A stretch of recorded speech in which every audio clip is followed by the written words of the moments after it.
اللہم صلی وسلم وبارک علی النبی الامی وآلہ وصحابہ اجمعین کما تحب وترضی بان تصلی علیہ۔ چھٹی ہجری کے واقعات میں اہم واقعہ صلح حدیبیہ اور بیعت رضوان کا ہے۔ حضور علیہ الصلوۃ والسلام نے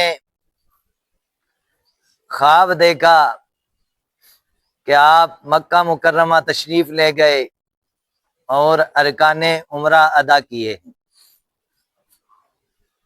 اور یہ مبارک خواب آپ نے صحابہ کرام رضوان اللہ تعالی علیہم اجمعین سے ذکر فرمایا۔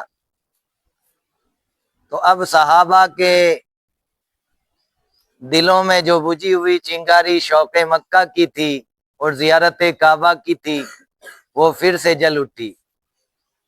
یعنی صحابہ کو مکہ مکرمہ جانے اور کعبہ معظمہ کی زیارت کا شوق ہوا، تو صحابہ نے خواب سن کر کے مکہ مکرمہ جانے کی تیاریاں شروع کر دی۔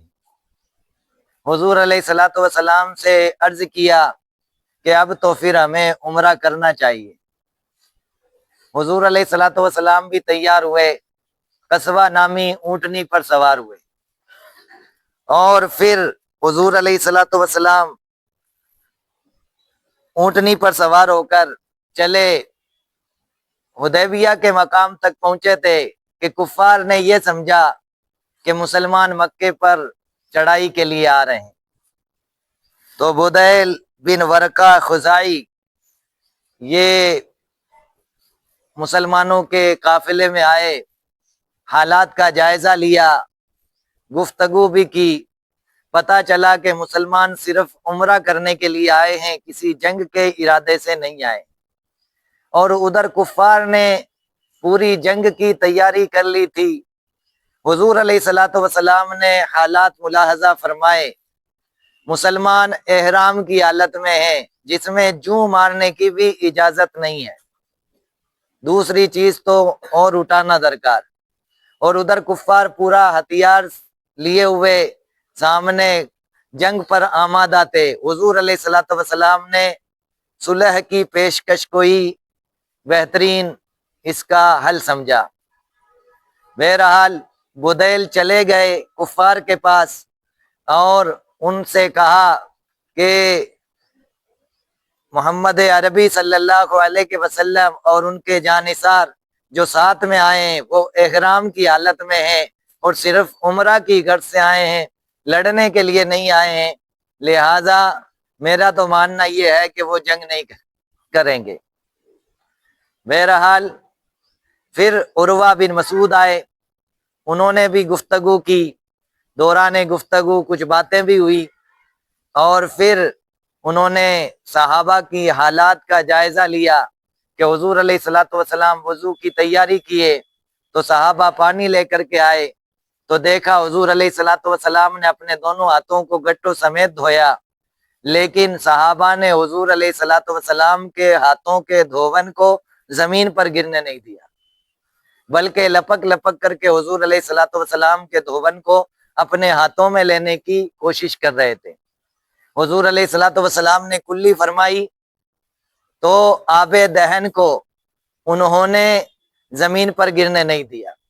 حضور علیہ الصلوۃ والسلام نے بینی مبارک میں پانی ڈالا تو آب بینی کو بھی انہوں نے زمین پر گرنے نہیں دیا، یہاں تک کہ دہن مبارک سے بھی جو پانی دھویا گیا اس دھون کو غرض کے حضور علیہ الصلوۃ والسلام نے پورا وضو فرمایا، پورا وضو کہ دونوں ہاتھ گٹوں سمیت دھوئے، 3 بار کلی فرمائی، 3 بار آب بینی مبارک میں پانی پہنچایا، یعنی ناک میں پانی چڑھایا، اور پھر اس کے بعد پورے منہ کو دھویا، بال اگنے کی جگہ سے ٹھوڑی کے نیچے تک، ایک کان کی لو سے دوسرے کان کی لو تک، اور پھر دونوں ہاتھ کوہنیوں سمیت بھی دھوئے، پھر پورے سر کا مسح بھی کیا، اور دونوں پیر ٹخنوں سمیت دھوئے۔ یہ عمل حضور علیہ الصلوۃ والسلام نے کیا۔ عروہ نے دیکھا، کفار و مشرکین مکہ کے وہ پاس گیا تو اس نے کہا کہ میں کیسر کے دربار میں گیا، کسرا کے دربار میں بھی گیا، مگر میں نے جو تعظیم محمد کی اس کے اصحاب کو کرتے ہوئے دیکھا، ایسا کسی کے ساتھیوں کو میں نے نہیں پایا۔ یہ حضور علیہ الصلوۃ والسلام کی شان تھی کہ غیر بھی حضور علیہ الصلوۃ والسلام کی شان کو تسلیم کرنے پر آمادہ ہوا۔ یہ حدیبیہ کے مقام پر ہوا۔ عروہ نے رائے دی، میری مانو تو ان سے صلح کر لو، وہ جنگ کا ارادہ نہیں کرتے، انہوں نے صلح کی بھی پیشکش کی ہے۔ تو اس لیے یہ صلح حدیبیہ کا واقعہ پیش آیا اور اس کو فتح مبین سے تاریخ میں جانا گیا۔ آگے کے جو واقعہ ہے اس کی مزید تفصیل انشاءاللہ آئندہ بتائی جائے گی۔ اللہ تبارک و تعالی ہمیں مزید سیرت کی معلومات حاصل کرنے کی توفیق عطا فرمائے۔ استغفر اللہ ربی من کل ذنب واتوب الیہ، اشہد ان لا الہ الا اللہ وحدہ لا شریک لہ واشہد ان سیدنا مولانا محمدا عبدہ ورسولہ۔ السلام علیکم ورحمۃ اللہ۔